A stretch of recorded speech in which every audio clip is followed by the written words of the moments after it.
Hello बच्चों, good morning. कैसे हैं आप सब? आई होप आप ठीक होंगे।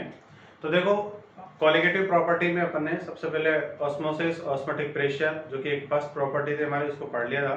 दूसरा अपन ने relative lowering in the vapour pressure को ही पढ़ लिया। उसमें अपन ने दो चीज़ें पढ़ी कि रिलेटिव लॉवरिंग क्या होती है, वेपर प्रेशर क्या होता है, राउल्ट्स लॉ वोलेटाइल के लिए क्या है और नॉन वोलेटाइल के लिए क्या है। ठीक है, अब अपन बात करते हैं थर्ड क्वालिटेटिव प्रॉपर्टी की, जो है आपका elevation in boiling point। ठीक है, elevation in boiling point क्वथनांक में उन्नयन। उन्नयन का मतलब होता है बढ़ जाना। ठीक है, elevation in the boiling point. तो देखो, इसमें सबसे पहले अपन एक ग्राफ बनाते हैं। ठीक है,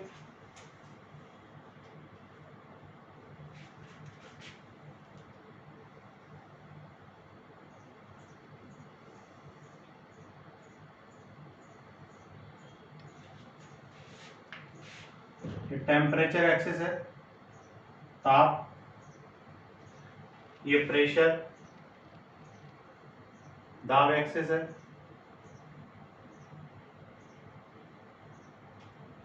ठीक है,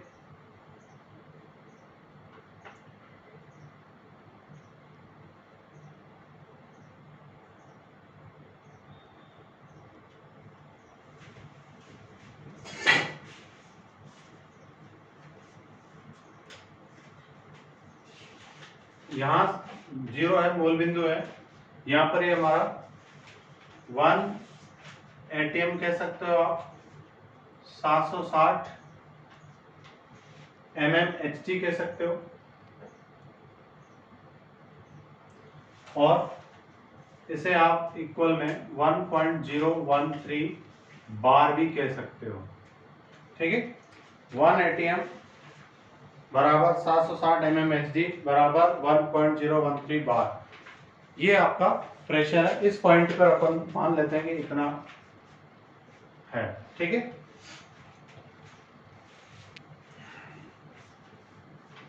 इट मीन्स क्या समझे आप कि एक एटीएम किसके बराबर होता है? 760 mmHg।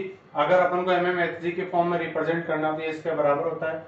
और एक एटीएम इतने mmHg के बराबर, और ये किसके बराबर होता है? 1.013 बार। यानी एक एटीएम और 1.013 बार, यानी बार में लिखना है आपको प्रेशर को 1 एटीएम को इतना होगा, mmHg में इतना होगा, और एटीएम में तो 1 होता ही है। ठीक है, यहां पर मैं कुछ चीजें लिख रहा हूं, अभी वो आपको मैं एक्सप्लेन करूंगा, तब समझ में आ जाएगा। ये टीबी नोड है, ये टीबी है। ठीक है, डेल्टा टीबी इक्वल्स टू हो जाएगा टीबी माइनस टीबी नोड। ठीक है, इसको थोड़ा सा सही से लिख देते हैं, इसको थोड़ा और आगे बना देते हैं,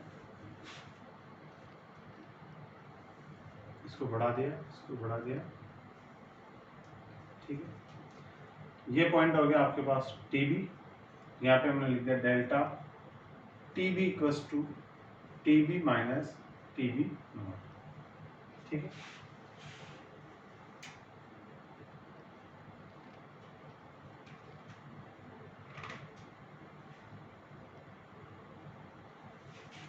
ये पॉइंट है, ये पॉइंट इस बात को रिप्रेजेंट कर रहा है सॉल्यूशन का boiling point. Boiling point of solution है, ये पॉइंट इसको रिप्रेजेंट कर रहा है बॉइलिंग पॉइंट ऑफ सॉल्वेंट, यानी विलायक का क्वथनांक और विलयन का क्वथनांक। ठीक है, दोनों को जो मिला रहा, अगर अपन इसको डैश डैश रिप्रेजेंट करें तो ये इस तरीके से। ठीक, देखो होता क्या है जनरली, नोट्स आपको इसमें पीडीएफ फॉर्म में पहले दे चुका हूँ, फिर मैं आपको जनरली थोड़ा यहाँ पे एक एग्जांपल लेके बता देता हूँ। ठीक है, मान लो कि ये कोई पात्र है आपके पास, इसके अंदर जल भरा हुआ है और इसको गर्म किया जा रहा है यहाँ से।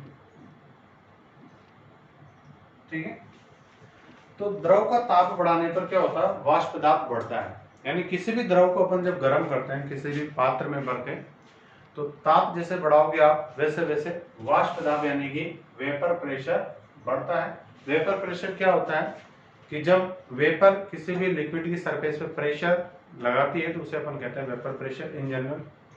बट कोई भी द्रव जब है उबलता कब है ये आपको सोचना है। तो कोई भी लिक्विड तब उबलता है जब उसके अंदर का वेपर प्रेशर बाहर का जो एटमॉस्फेरिक वेपर प्रेशर होता है उसके बराबर हो जाए, मतलब ये चीज बराबर हो जाए।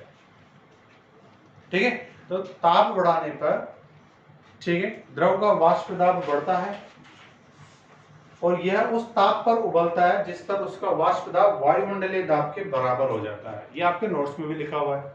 ठीक है, it means when temperature is increased then vapor pressure of any liquid increase and it start to boil at the temperature at which vapor pressure becomes equal to 1 atm atmospheric pressure। ठीक है, but अब बात क्या है कि अगर मान लो हम इसके अंदर नॉन वॉलेटाइल सॉल्यूट मिला दें। अब हमने क्या किया, सॉल्यूट मिला दिया इसके अंदर, और वो सॉल्यूट कैसा है, नॉन वॉलेटाइल, अवाष्पशील विलेय मिला दिया। अवाष्पशील विलेय मिलाने के बाद क्या होगा, देखो नॉन वॉलेटाइल जैसे आपने मिलाया उसके तो वेपर बनेंगे नहीं, तो ये वेपर प्रेशर को क्या करेगा, कम करेगा। मान लो पहले 50 डिग्री सेल्सियस टेम्परेचर आपने दिया था, उस पर ये लिक्विड बॉयल हो रहा था। अब नॉन वॉलेटाइल सॉल्यूट आपने मिला दिया, मिलाने के बाद हुआ क्या कि वेपर प्रेशर अंदर का कम हो गया।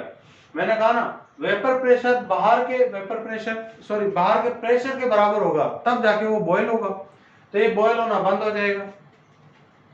अब वापस आपको तो 1 atm के बराबर ही अंदर वेपर प्रेशर क्रिएट करना है, तो जो कम हुआ वेपर प्रेशर उसे बढ़ाने के लिए आप क्या करोगे, ताप और ज्यादा दोगे, क्योंकि टेम्परेचर बढ़ाने पर वेपर प्रेशर लिक्विड का बढ़ता है।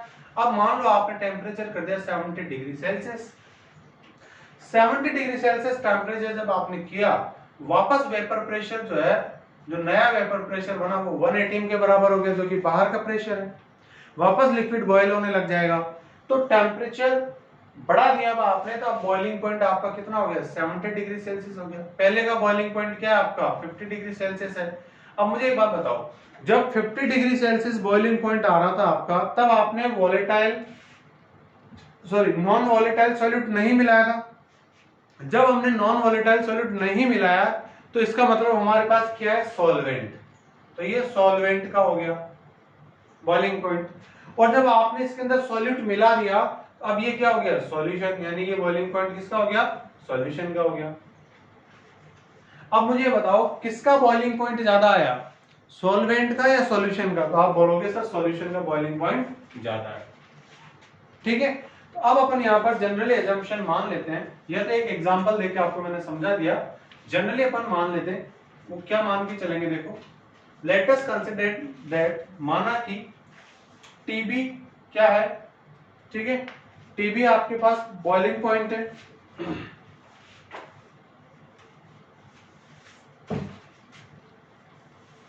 पहले टीबी नोट ले लेते हैं, boiling point of pure solvent, ठीक है, शुद्ध विलायक,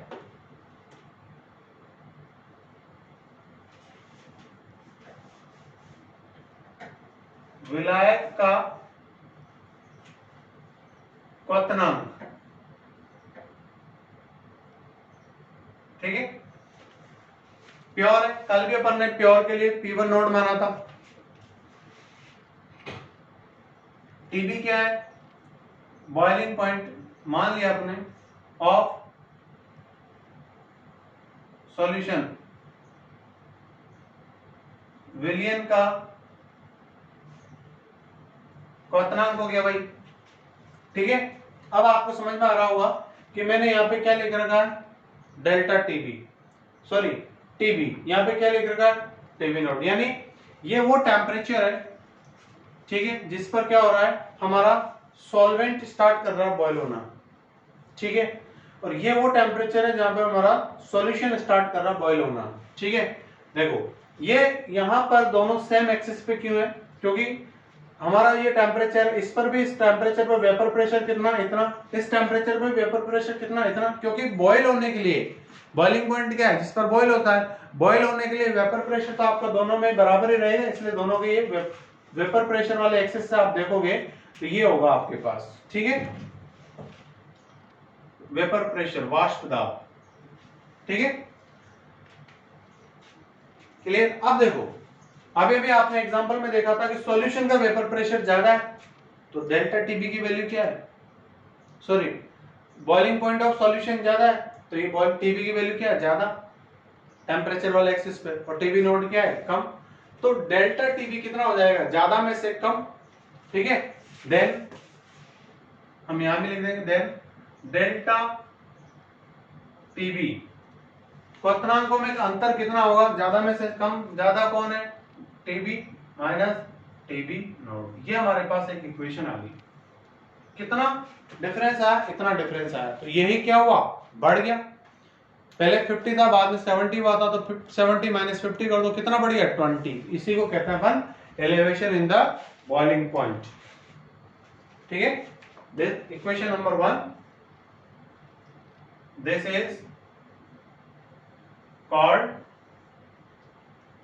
elevation in boiling point। समीकरण 1 को ही क्वथनांक में उन्नयन अपन कहते हैं। ठीक है,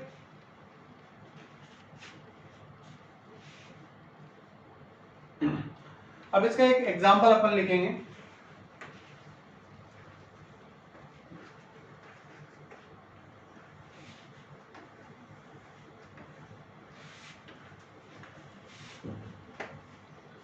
एग्जाम्पल क्या है,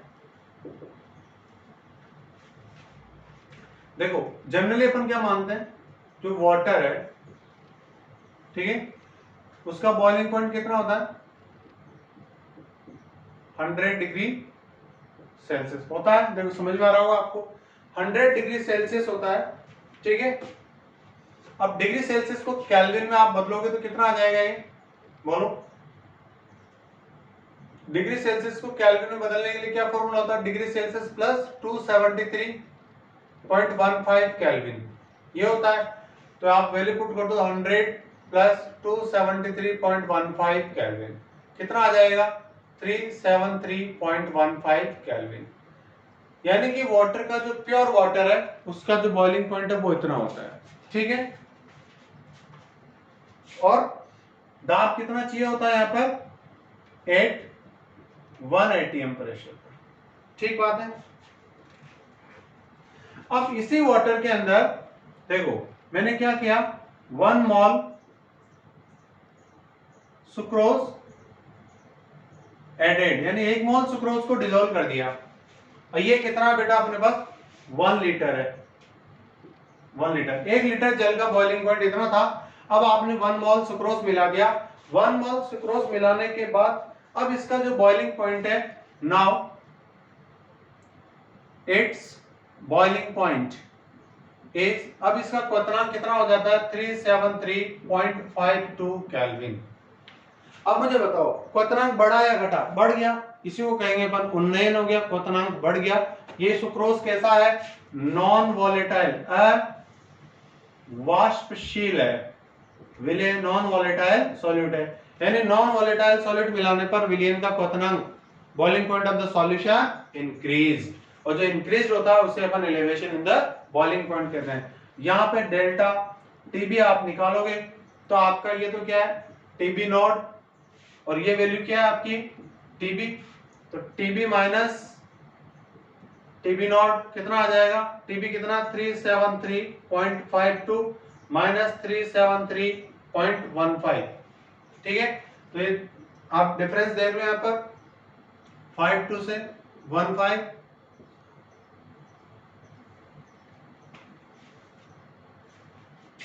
37, तो ये आ जाएगा आपके पास 0.37। ये डिफरेंस आ गया आपके पास।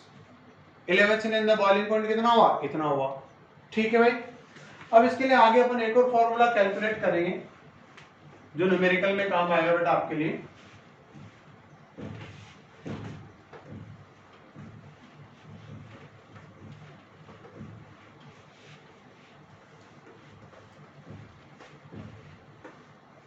देखो, नॉट करके आप लिखिएगा, ठीक है, for dilute solutions, for dilute solutions delta TB तनु विलयनों में, हिंदी में लिखेंगे तनु विलयनों के लिए delta TB directly proportional to small M. और स्मॉल एम क्या होता है आप जानते हो, मोलेलिटी, हिंदी में मोललता। तो इसे क्या लिखोगे, फॉर डाइल्यूट सॉल्यूशंस, ठीक है, elevation in boiling point is directly proportional to molality. तनु विलयनों में या तनु विलयनों के लिए क्वथनांक में उन्नयन मोललता के समानुपाती होता है। ठीक है, अब डेल्टा टीबी मोलेलिटी, मोलेलिटी निकालना आपको आता है, क्या होता है मोलेलिटी का फॉर्मूला यहां पे बता देता हूं मैं, number of moles of solute upon mass of solvent in KG, ये मोलेलिटी का फॉर्मूला होता है। ठीक, तो देखो अब आप इसको ऐसे लिख लो, आगे सॉल्व करेंगे तो डेल्टा टीबी बराबर के बी एम, स्मॉल एम ही चल रहा है, के बी क्या आ गया यहाँ पर, के का मतलब कांस्टेंट, बी का मतलब boiling point, molal elevation constant, molal क्वथनांक उन्नयन है, इसकी यूनिट क्या आएगी केबी की, तो केबी के लिए आप क्या करोगे, delta TB upon small m करोगे, डेल्टा टीबी क्या है टेम्परेचर, टेम्परेचर को किस में लेना है, केल्विन में। मोलेलिटी की यूनिट क्या होती है, मोल पर केजी, तो इसको आप सॉल्व करोगे तो केल्विन केजी मोल इनवर्स, ये इसकी यूनिट आ गई भैया, इंपॉर्टेंट है, पूछी जाती है कई बार। ठीक है, अब मोलेलिटी का फॉर्मूला है तो number of moles of solute, mole कैसे निकालते हैं, wait in gram, W2 upon M2, मैंने कहा ना 2 सॉल्यूट के लिए तो 2 चल रहा है, अपॉन मास ऑफ सॉल्वेंट, और वो किसमें, मास ऑफ सॉल्वेंट, सॉल्वेंट के लिए क्या आएगा, ठीक है, W1, और वो भी किसमें, केजी में। ठीक है, अगर ग्राम में दे रखा है तो फिर क्या करोगे, अपॉन 1000 करोगे। अब ये वैल्यू आप है ना, अब मैं यहाँ पे जो लिखा है इसको इरेज कर रहा हूं, ठीक है, या फिर इधर लिखने पर अभी जगह, चलो लिख देते हैं, डेल्टा टीबी बराबर के बी, स्मॉल एम की वैल्यू क्या रखोगे, इसे आप सॉल्व करोगे तो क्या आ जाएगा, W2 M2 into 1000। अब अगर केजी में कन्वर्ट नहीं कर रखा तो 1000 लगाना है, ध्यान रखना। ठीक है, अगर केजी में कन्वर्ट कर दिया तो 1000 की आपको जरूरत नहीं है। ठीक है, 1000 इंटू W1, ये आपके पास एक फॉर्मूला बन गया डेल्टा टीबी का, जहां पर डेल्टा टीबी क्या है, elevation in the boiling point, KB क्या है, मोलल एलिवेशन कांस्टेंट है, W2 क्या है, वेट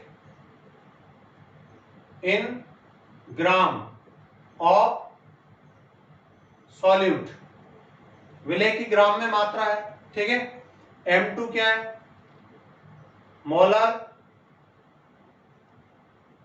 मास ऑफ सॉल्यूट, विलय का अनुपात W1 क्या है? विलायक। अब 1000 अपन ऊपर ले रहे हैं तो ये क्या होगी, सीधे ग्राम में लिख सकते हो आप। विलायक की ग्राम में मात्रा, मास ऑफ सॉल्वेंट या वेट या अमाउंट ऑफ सॉल्वेंट